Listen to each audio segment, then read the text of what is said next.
Guys, welcome back to my channel Abhiksha. Hope you all are doing great. तो आज मैं एक बहुत ही इंपॉर्टेंट सवाल का जवाब देने आई हूँ। आई जस्ट होप कि आपको ये वीडियो सेटिस्फाइंग लगेगा। अगर लगता है तो प्लीज़ वीडियो को लाइक करेगा, चैनल को सब्सक्राइब करेगा एंड ज़्यादा से ज़्यादा इस वीडियो को शेयर करिएगा फ्रेंड्स एंड फैमिली के साथ। सो ज़्यादा बातें नहीं करते हैं, वीडियो में आगे बढ़ते हैं। Let's get started.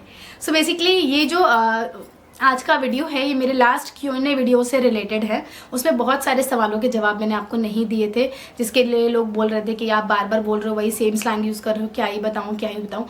एक्चुअली ये मेरी ना थोड़ी आदत है क्या ही बताऊँ बोलना, तो इसीलिए वो ज़्यादा रिपीट हो गया था। सेकेंडली मतलब बहुत सारे सवाल ऐसे थे जिनका जवाब देना थोड़ा मुश्किल था। जैसे कि वो गिफ्ट बॉक्स में क्या था, उसमें कैश था। ठीक है, मैंने आपको बताया कि उसमें कैश था, मैंने कैश दिया था कलेवा पे। ठीक है, दूसरा था कि आपने गौरी दीदी को क्या क्या गिफ्ट दिए। ठीक है, बेसिकली गिफ्ट मतलब आप पूछना चाह रहे हो उनके घर क्या गया। तो मुझे नहीं लगता कि ऐसा सोशल मीडिया पे ऐसे पब्लिकली मैं बताऊं कि हमने क्या क्या दिया या क्या अच्छी चीज़ दीदी ले गई या क्या नहीं ले गई। ये सब चीज़ें मुझे सब बताना थोड़ा सही नहीं लगता, बिकॉज दो फैमिलीज जुड़ती हैं एंड सबके अपने अपने इमोशंस होते हैं और मैं नहीं चाहती कि मेरे वीडियोस के थ्रू कुछ भी मतलब अलग सी चीज़ें हों। तो इसीलिए जो चीज़ें जितनी प्राइवेट रखनी चाहिए वो चीज़ें मैंने उतनी प्राइवेट रखी। मैंने आपको शादी पूरी दिखाई, मैंने आपको एंगेजमेंट दिखाई, मैंने आपको हल्दी मेहंदी सब कुछ दिखाया। बट जहाँ बात आती है कि आपने क्या क्या दिया और ये सारी चीज़ें क्या बजट था, तो वो सब चीज़ें थोड़ा बताना ऑड होता है। आई डोंट नो, बहुत सारे लोग बताते हैं, थोड़ा शो ऑफ करते हैं, बट मुझे नहीं करना।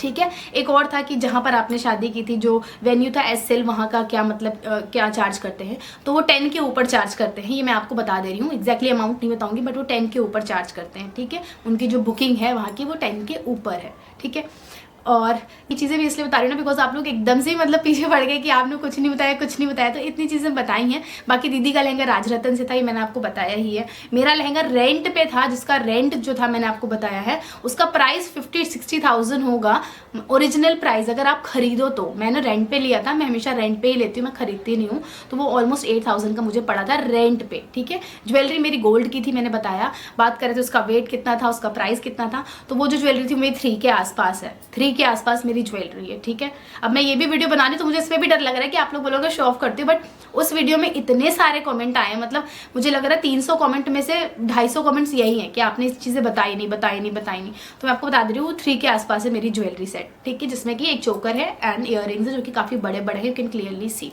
ठीक है, बस इसको यहीं ख़त्म करते हैं। अब नेक्स्ट टॉपिक पे आते हैं कि आपने पूछा कि आपके मायके वाले क्यों नहीं आए। मैं थोड़ा जल्दी जल्दी बोलती हूँ, उसके लिए आई एम रियली सॉरी। मेरी थोड़ी आदत हो गई जल्दी जल्दी बात करने की। तो मेरे मायके वाले क्यों नहीं आए, आपको पता होगा कि एंगेजमेंट में मेरे मम्मी पापा, भाई और मेरी बहन और मेरी भाभी और उनका बच्चा सब लोग आए हुए थे और बहुत अच्छे से सबने एंजॉय किया। बहुत अच्छा लगा मुझे भी। मेरा मतलब क्या होता है ना, मैं सच बताऊँ, मैं उनमें से हूँ। मुझे लगता है कि सारी चीज़ें हमेशा अच्छी रहे। ठीक है, तो मैं सारी चीज़ों को हमेशा अच्छा करने में लगी रहती हूँ और सब कुछ अच्छा रहा। उसके बाद मम्मी लोग वापस चले गए थे। एक दिन वो लखनऊ में रुके थे, उसके बाद वापस चले गए थे। करवा चौथ के दिन मुझे पता चला कि मम्मी की तबीयत बहुत ज़्यादा ख़राब हुई। बहुत ज़्यादा मतलब बहुत ही ज़्यादा ख़राब थी, मतलब काफ़ी सीरियस कंडीशन थी। मैं आपको सच बता रही हूँ।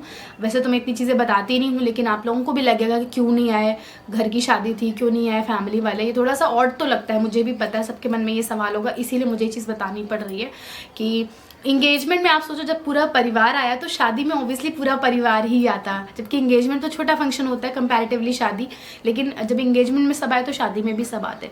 तो मम्मी की तबीयत करवा चौथ वाले दिन बहुत ज़्यादा ख़राब हो गई, बहुत ज़्यादा मतलब बहुत ज़्यादा।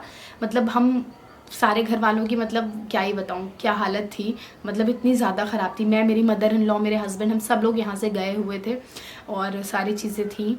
उसके बाद जब थोड़ी सी तबीयत मम्मी की बेटर हुई तो मम्मी फिर लखनऊ से फिर मम्मी गई सुल्तानपुर। तो थोड़ा सा क्या होता है ना, मम्मी मेरी थोड़ी स्ट्रेस ज़्यादा लेती हैं, थोड़ा क्या काफ़ी स्ट्रेस लेती हैं मम्मी की। मेरी तबीयत ना मेरे भाई की शादी हुई थी, इंगेजमेंट हुई थी, इंगेजमेंट के बाद से ख़राब रहने लगी थी। मतलब इंगेजमेंट की फ़ोटोज़ मैंने डाली है इंस्टाग्राम पे, आप थोड़ा पीछे जाओगे तो पता चलेगा। तब की फ़ोटो में और अभी शादी की फ़ोटोज़ में ज़मीन आसमान का अंतर था, कम से कम 15 किलो का अंतर था मेरे हिसाब से, और वाकई में था भी। तो मम्मी को उसी टाइम से दिक्कत हो गई थी थोड़ा सा, और ये चीज़ें थी। लेकिन उस दिन उनको वो जो दिक्कत थी, जो इतने दिन से रुके हुई थी, वो दिक्कत काफ़ी ज़्यादा बढ़ गई थी, इसीलिए फिर मम्मी को एडमिट कराना पड़ा और सारी चीज़ें जब हो गई तो मम्मी जब सुल्तानपुर गई, फिर से वही स्ट्रेस लेना, सारी चीज़ें दिमाग में, टेंशन लेना, सब कुछ। तो फिर ये हुआ कि चलो ठीक है, एक सेकेंड ओपिनियन ले लेते हैं। लखनऊ में भी डॉक्टर ने बोला था कि आप दिल्ली में दिखा लो, तो मम्मी को फिर मेरे दिल्ली ले गए वहाँ से। ठीक है, दिल्ली में सबसे बड़ा हॉस्पिटल है जहाँ हमको दिखाना था, हॉस्पिटल का नाम कुछ नहीं लूँगी मैं। तो वहाँ पर ले गए मम्मी को दिखाने, और वहाँ पर मम्मी के कुछ टेस्ट हुए, कुछ चीज़ें हुई, जिससे कि ना बॉडी आपकी थोड़ी वीक हो जाती है, थोड़ी अनकंफर्टेबल हो जाती है। टेस्ट जो है वो काफ़ी मतलब अजीब टाइप के टेस्ट थे, जिनकी वजह से मम्मी को थोड़ा सा ना अनईजी फील हुआ और थोड़ी दिक्कतें हुई। तो उस वजह से भी, और फिर डॉक्टर ने मम्मी को, मतलब मम्मी की बेसिकली सर्जरी हुई थी एक, जब यहाँ पर थी लखनऊ में, और जब वो गई दिल्ली तो वहाँ पर भी, मतलब जिस दिन शादी थी उसके 2-4 दिन पहले वहाँ पर वो दोबारा से रिपीट हुआ, क्योंकि वो चीज़ें थोड़ा उतनी बेटर नहीं हुई थी, तो वो चीज़ रिपीट हुई। तो उसके बाद मम्मी थोड़ा सा वैसे भी थका थोड़ा लेज़ी सा फील कर रही थी। तो डॉक्टर ने भी बोला था आपको ट्रैवल नहीं करना।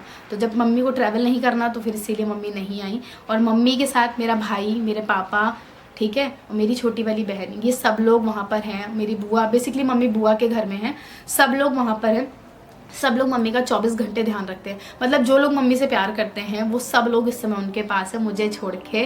और सब लोग बहुत ज़्यादा ध्यान रख रहे हैं उनका, बहुत ज़्यादा ध्यान रख रहे हैं। और हम चाहते हैं कि अभी वो थोड़ा समय दिल्ली में ही रहे, थोड़ा ज़्यादा स्ट्रेस भी लेती हैं, थोड़ा फालतू का सोच लेती हैं, तो उन चीज़ों से भी। बाकी मम्मी का जो आगे की जो चीज़ें चल रही हैं, डॉक्टर को दिखाना वो सब दिल्ली से ही हो रहा है, इसीलिए मम्मी दिल्ली से ही हैं। तो आप समझ लो करवा चौथ के बाद मम्मी घर पर आई होंगी, करवा चौथ के 1 हफ्ते बाद मम्मी घर आई होंगी, 2-3 दिन थी, उसके बाद फिर मम्मी वापस से दिल्ली चली गई। तब से मम्मी अभी वहाँ से वापस नहीं आई है, वहीं पर हैं। And I just hope and pray कि जल्दी से जल्दी वो एकदम बढ़िया हो जाए।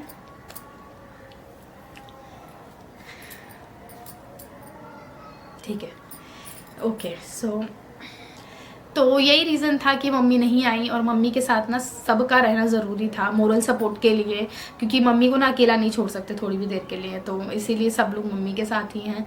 एंड बस जल्दी जल्दी वो एकदम से बढ़िया हो जाए। और मेरा मतलब खुद पूरी शादी में ना ऐसा था कि मेरा 50% मन यहाँ था, 50% मेरा मन वहीं पर था, क्योंकि मतलब मुझे ऐसा लगता है कि ये बहुत बड़ी चीज़ होती है। आपके पेरेंट्स को अगर कोई दिक्कत होती है तो फिर आप ना एकदम से कमज़ोर महसूस करने लगते हो और सारी चीज़ें।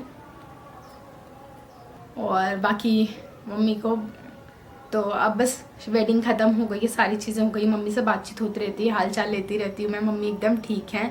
एंड बस मेरे यहाँ पे भी देखो जिम्मेदारी मेरी यहाँ पर भी थी, जिम्मेदारी मेरी वहाँ पर भी है, क्योंकि एज अ डॉटर मेरी उनके लिए भी बहुत सारी रिस्पॉन्सिबिलिटीज़ जो कि मुझे करनी चाहिए। एंड यहाँ पर मुझे एज अ बहू, as a sister, as a भाभी बहुत कुछ करना था। और क्योंकि शादी once in a lifetime एक होता नहीं है, वो वाली चीज़ होती है, तो मुझे ये था कि शादी में कोई कमी दीदी के ना रहे, इसीलिए मैंने सारी चीज़ें एकदम दिल खोल के और खूब अच्छे से इन्जॉय किया, बिकॉज शादी बार बार नहीं होती है। तो भगवान की कृपा से सब कुछ बहुत अच्छे से हुआ, दीदी बहुत खुश है अपने परिवार में। तो अभी मुझे ये है कि अब मेरा दिमाग थोड़ा सा हटा है, तो मैं थोड़ा मम्मी की तरफ फोकस करूँगी।